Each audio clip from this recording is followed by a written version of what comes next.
Good morning to all. Please subscribe the channel and press the bell icon for more video updates. Today is 3rd January of 2021 and it's a Sunday today. चलिए आज analysis शुरू करने से पहले कुछ questions पूछ लेते हैं, आप उनका जवाब कमेंट सेक्शन में दें। ये पूरे करंट अफेयर से रिलेटेड और जो कॉम्पिटिटिव एग्जाम्स में आपके क्वेश्चन आ सकते हैं वही हम लोग 2 या 3 क्वेश्चंस रोज पूछते हैं इस एनालिसिस में, तो ये आपके लिए हेल्पफुल हो सकता है। तो इन क्वेश्चंस के आंसर्स आप कमेंट सेक्शन में जरूर से जरूर लिखें। चलिए पहला क्वेश्चन आता है कि जो हमने कल बात की थी, हमारे जो पीएम है उन्होंने जो एक लाइट हाउस प्रोजेक्ट चालू किया है जिसमें घर दिए जाएंगे, क्या कहते हैं, गरीब लोगों को, मिडिल क्लास लोगों को, तो वो किन सिटीज में चालू किया गया है। आपको वो सिक्स सिटीज थी उनके नाम आपको बताने हैं, 6 सिटीज जहाँ जहाँ वो लाइट हाउस प्रोजेक्ट शुरू किया गया है घर देने का। तो क्या कहते हैं, आपको बताना है कि वो 6 सिटी कौन कौन सी हैं जिनमें ये शुरू किया गया है। दूसरा क्वेश्चन आता है, सेल जो है steel authority of India limited, उसकी इस वक्त चेयरमैन कौन है। उसकी चेयरमैन का नाम आपको बताना है उनकी, कि कौन है इस वक्त चेयरमैन वहाँ की। तो ये दोनों क्वेश्चंस बहुत ही इंपॉर्टेंट है। सेल की अभी जो चेयरमैन अभी चेंज हुई है, अभी उनका इफेक्ट चालू है 1 जनवरी 2021 से। आपको बताना है कि वो उस वक्त इनकी चेयरमैन कौन है सेल की। तो ये थे 2 क्वेश्चंस। इन दोनों क्वेश्चंस का जवाब आप कमेंट सेक्शन में दें। साथ ही साथ एनालिसिस से रिलेटेड कोई डाउट हो वो भी आप कमेंट सेक्शन में पूछ सकते हैं। आज का हमारा टारगेट है 20+ लाइक्स का, तो प्लीज़ इस टारगेट को अचीव करने में हमारी हेल्प करें। आप हमारे टेलीग्राम चैनल को भी सब्सक्राइब कर सकते हैं, क्वेश्चन आर 247 या डिस्क्रिप्शन पर दी हुई लिंक से। ये क्या कहते हैं, इस लोगों के साथ आप चैनल को सब्सक्राइब कर लीजिए, या तो डिस्क्रिप्शन पर लिंक दी हुई है सब्सक्राइब द टेलीग्राम चैनल, उसको भी क्लिक करके आप सब्सक्राइब कर सकते हैं। साथ ही साथ आप हमारे टेलीग्राम चैनल पे पूरे के पूरे पीडीएफ नोट्स पा जाएंगे। जो हम लोग बात करते हैं वो पूरे के पूरे नोट्स वहाँ पे आपको मिल जाते हैं। साथ ही साथ हम लोग ने आज से करंट अफेयर्स भी शुरू किया है। डेली 4 AM में आपको ये कहते हैं करंट अफेयर की वीडियो मिल जाएगी जो आपके लिए बहुत हेल्पफुल हो सकती है। इसका पीडीएफ भी आपको यहाँ पे मिल जाएगा। तो क्या कहते हैं, ये आपके लिए बहुत हेल्पफुल हो सकती है क्योंकि ये वीडियो डेली करंट अफेयर से रिलेटेड होगी। इसमें करंट टॉपिक्स जो चल रहे हैं उनके बारे में बात होगी, और साथ ही साथ कुछ क्वेश्चंस होंगे जो क्या कहते हैं आपके एग्ज़ाम पॉइंट ऑफ व्यू से बहुत इंपॉर्टेंट होंगे। तो ये एग्ज़ाम पॉइंट ऑफ व्यू से बहुत इंपॉर्टेंट है। जैसे में बायोडेविया के नाम का एक, क्या कहते हैं, क्या होता है, इस बारे में क्या होता है, क्या फंक्शन होता है, इसके बारे में भी इस करंट अफेयर में है। तो ये आपके लिए हेल्पफुल हो सकता है। तो प्लीज़ चैनल को सब्सक्राइब कर दें और लाइक बटन वीडियो में जरूर दबा दें। चलिए आज की एनालिसिस शुरू करते हैं। पहली न्यूज़ देखते हैं। आज की पहली न्यूज़ आती है, free vaccination first for 3 crore health frontline workers की। सबसे पहले वैक्सीनेशन जो फ्रंट लाइन वर्कर्स थे, जो हेल्थ और जो फ्रंट लाइन वर्कर्स, उनको दिया जाएगा, जो 3 करोड़ लोग कंप्राइज करते हैं। तो उन लोगों को सबसे पहले वैक्सीनेशन किया जाएगा। तो इसमें यही बात की गई है कि data on other beneficiaries being finalize, की अभी भी जो बाकी लोग हैं उन लोगों को सबसे पहले किया जाएगा वैक्सीनेशन। अभी भी उसका डाटा बेनिफिशियरीज का अभी भी चालू है कि फाइनलाइज करने में। तो उसमें बात की गई कि फ्री कोविड-19 वैक्सीनेशन प्रोवाइड किया जाएगा 3 करोड़ हेल्थ केयर और जो फ्रंट लाइन वर्कर्स हैं उनको in the face of vaccination. ऐसा हेल्थ मिनिस्टर हमारे हर्षवर्धन ने बताया। उन्होंने कहा, while taking stock of the national wide vaccination dry run जो कंडक्ट किया गया 286 सेशन साइट्स में, जो 125 डिस्ट्रिक्ट्स में हुए, तो जिनके बाद सबसे पहले जो हेल्थ केयर वर्कर्स हैं और जो फ्रंट लाइन वर्कर्स हैं उनको वैक्सीनेशन किया जाएगा। इसमें ये भी बताया गया है कि कोवैक्सीन को जो इमरजेंसी यूज़ के लिए क्लियरेंस पूरे तरह से मिल गया है। कल हमने देखा ही थी कि जो सब्जेक्ट एक्सपर्ट कमेटी होती है ड्रग्स कंट्रोल, डीसीजीआई की, drug control general of India की, तो उसने सब्जेक्ट एक्सपर्ट कमेटी ने इसको अप्रूवल दे दिया था कोवैक्सीन को कि इमरजेंसी यूज़ के लिए। तो इसमें यही बात की गई है। बगल में न्यूज़ आती है, India cultures new strain of virus, कि इसमें बात की गई है कि इंडिया में भी पूरी तरह से, क्या कहते हैं, जो यूके में नया स्ट्रेन फाउंड हुआ था वो इंडिया में भी आ गया है और इंडिया में भी कई केसेस फाउंड हुए हैं। तो इसमें वही बात की गई है कि जो आईसीएमआर हमारे Indian council of medical research, उनका कहना है कि ऐसी कोई कंट्री नहीं आइसोलेटेड जहाँ पे ये नया स्ट्रेन फाउंड ना हुआ हो। तो हर जगह ये नया स्ट्रेन फाउंड हुआ है। इसलिए सोचने की बात है कि अभी पूरी तरह से कोरोना खत्म नहीं हुआ है, अभी भी चांसेस हैं कि फिर से स्प्रेड शुरू हो जाए। तो इसलिए ज़रूरी है कि जितने भी प्रिकॉशंस हैं, जो क्या गाइडलाइंस है, उनको फॉलो किया जाए। इसमें वही बात की गई है। इसमें ये भी कहा गया है, एस्ट्राजेनेका जो वैक्सीन थी उसको भी गवर्नमेंट का नॉट मिल गया है, अप्रूवल मिल गया है, क्या कहते हैं, एस्ट्राजेनेका, जिसको यूके ने अप्रूवल दे दिया था। यूके में इमरजेंसी यूज़ के लिए यूज़ की जा रही है वो, क्योंकि वहाँ जो स्प्रेड है जो नया स्ट्रेन का, उसको रोकने के लिए इसको अब परमिशन दे दी गई थी इमरजेंसी यूज़ के लिए। उसी तरह ये इम्यूनाइजेशन कैंपेन के लिए एस्ट्राजेनेका और क्या कहते हैं ऑक्सफोर्ड यूनिवर्सिटी के साथ जो मिलकर वैक्सीन बनी है एस्ट्राजेनेका वैक्सीन, उसको भी अप्रूवल दे दिया गया इंडिया गवर्नमेंट ऑफ इंडिया के द्वारा। चलिए अगली न्यूज़ देखते हैं। अगली न्यूज़ आती है Lashkar e Taiba leader held ahead of FATF meet. किसमें बात की गई है India question seriousness of act. इसमें बात की गई नियरली 5 ईयर्स पहले कहते हमने देखा था कि जो 26/11 मुंबई अटैक के जो केस के मेन एक्यूज्ड थे लश्कर ए तैयबा के ऑपरेशन कमांडर जाकिर रहमान लखवी, उनको अरेस्ट किया गया था पाकिस्तान द्वारा। क्या कहते हैं फिर उसके बाद उन्हें छोड़ दिया गया था, बेल पे थे वो, फिर से अभी 5 साल पहले ही अभी उनको फिर से जो काउंटर टेररिज्म डिपार्टमेंट है पाकिस्तान का, उन्होंने टेरर फंड्स के उस पर उन्हें पकड़ लिया है। तो इसमें वही बात की गई है कि ऐसा इसलिए भी हो सकता है क्योंकि जो फाइनेंशियल एक्शन टास्क फोर्स है और जो एशिया पैसिफिक जॉइंट ग्रुप है, दोनों की मीटिंग होने वाली है। इसके तहत भी जो ग्रे लिस्ट में जो पाकिस्तान इस वक्त ग्रे लिस्ट में है उसके ऊपर चर्चा होगी। तो मैक्सिममली यही सोचा जा रहा है कि इसी कारण ने पाकिस्तान ने इस तरह के एक्शन लिए हैं लश्कर ए तैयबा पे, ऐसा इसमें बात की गई है। तो हम लोग देख लेते हैं फाइनेंशियल एक्शन टास्क फोर्स होता क्या है। ये बहुत इसमें ग्रे लिस्ट ब्लैक लिस्ट आती है, इसमें होती क्या है ये, इनको भी हम लोग देख लेते हैं अलग से। एफ एक इंटर गवर्नमेंटल ऑर्गेनाइजेशन है जिसे फाउंड किया गया था 1989 में on the initiative of the G seven के इनिशिएटिव में शुरू किया गया था। जो पॉलिसीज होती है मनी लॉन्ड्रिंग से रिलेटेड उनके ऊपर ये बनाने के लिए, उनसे रिलेटेड जो होती हैं पॉलिसीज उनके ऊपर ये बनाया गया था। एफ जो सेक्रेटरी है वो है OECD हेडक्वार्टर्स इन पेरिस के ऊपर। इट होल्ड 3 प्लेनरी मीटिंग्स होती हैं हर साल इन 12 मंथ रोटेटिंग जो प्रेसिडेंसी होती है उनमें। 2019 में देखा था कि एफ में 37 मेंबर्स जुरिडिक्शन था।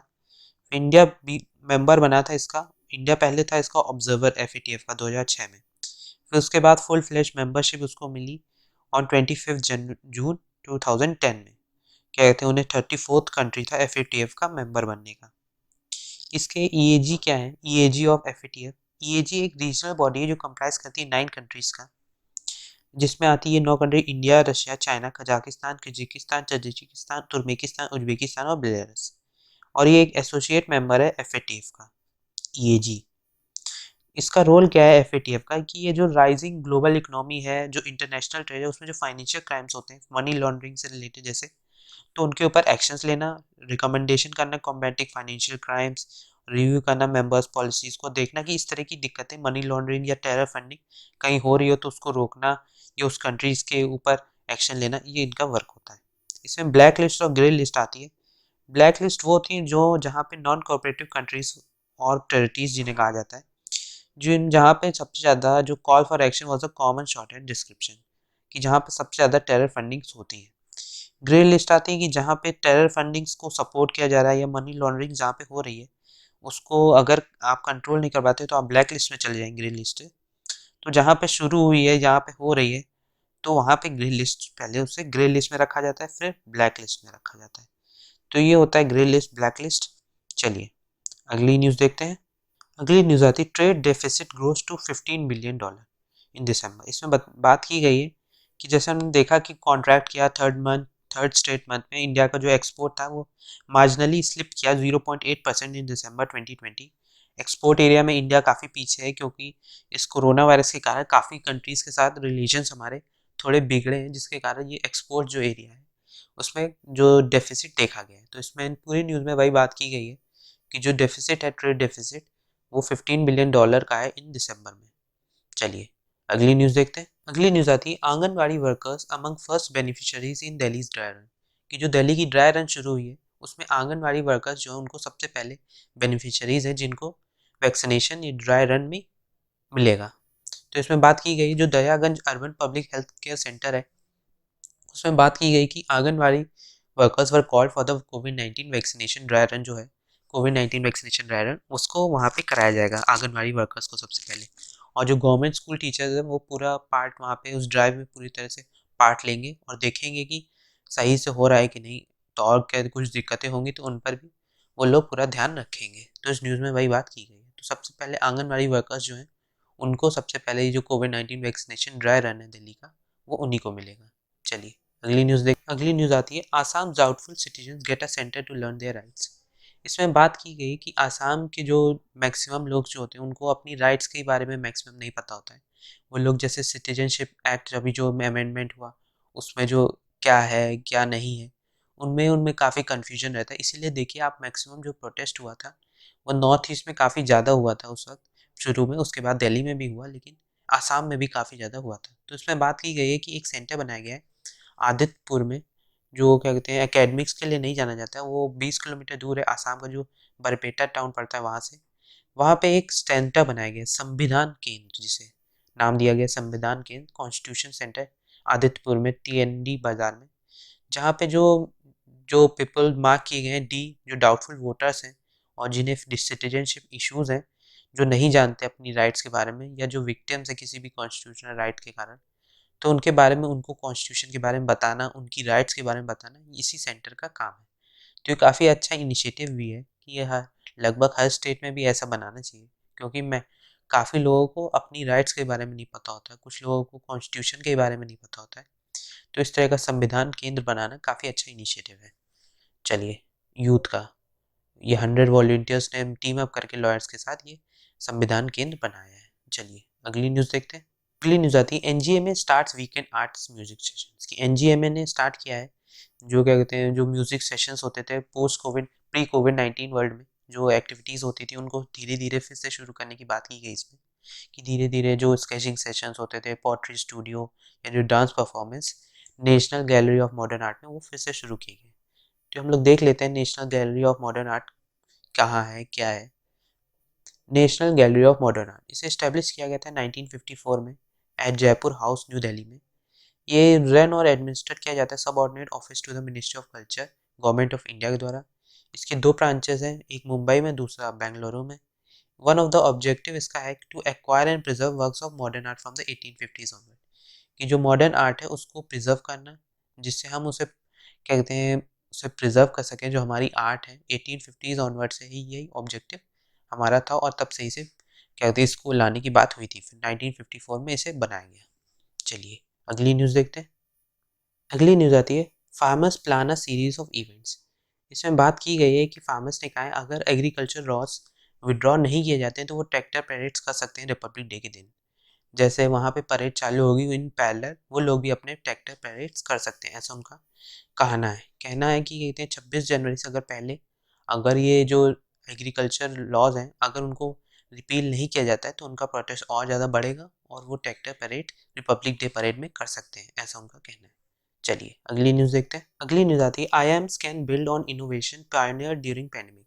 ऐसा PMs का कहना है कि उन्होंने अभी फाउंडेशन स्टोन रखा कैंपस जो है IIM संबलपुर का जो बनने वाला है, तो उसके लिए उन्होंने वहाँ पे फाउंडेशन स्टोन रखा और उन्होंने कहा कि IIMs जो है वो एक नए जो आत्मनिर्भर भारत को ज़रूरत है जिन लोगों की, वो IIMs ही डेवलप करते हैं, क्योंकि वही लोग क्या कहते हैं एक तरह से मैनेजमेंट स्कूल्स होते हैं जहाँ पे एक की रोल है जो इनोवेशंस का, जो पेंडेमिक के बाद जो हमारी कंडीशंस हैं एक स्टार्टअप को मल्टीनेशनल्स में बनाने में सबसे ज़्यादा जो IIMs ग्रेजुएट्स होते हैं, जो मैनेजमेंट स्कूल्स के स्टूडेंट्स होते हैं, वही की रोल प्ले करते हैं। तो इसमें वही बात की गई है कि PM ने कहा कि this is the best period for India to show its potential in the world, कि अपना इंडिया के लोग, इंडिया के यूथ को अपना पोटेंशियल दिखाने की इसी वक्त सबसे ज़्यादा ज़रूरत है और ये सही टाइम भी है।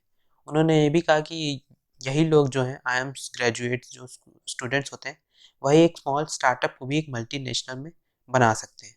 तो सबसे ज़्यादा इस वक्त जो आत्मनिर्भर भारत को ज़रूरत है वो इन्हीं लोगों की ज़रूरत है। चलिए अगली न्यूज़ देखते हैं। अगली न्यूज़ आती है Iran plans to enrich uranium to up to 20% purity. इसमें बात की गई IAEA ने कहा, इंटरनेशनल एटॉमिक एनर्जी एजेंसी ने, कि ईरान प्लान कर रहा है अपने यूरेनियम को और इनरिच करने का अप टू 20% प्योरिटी तक।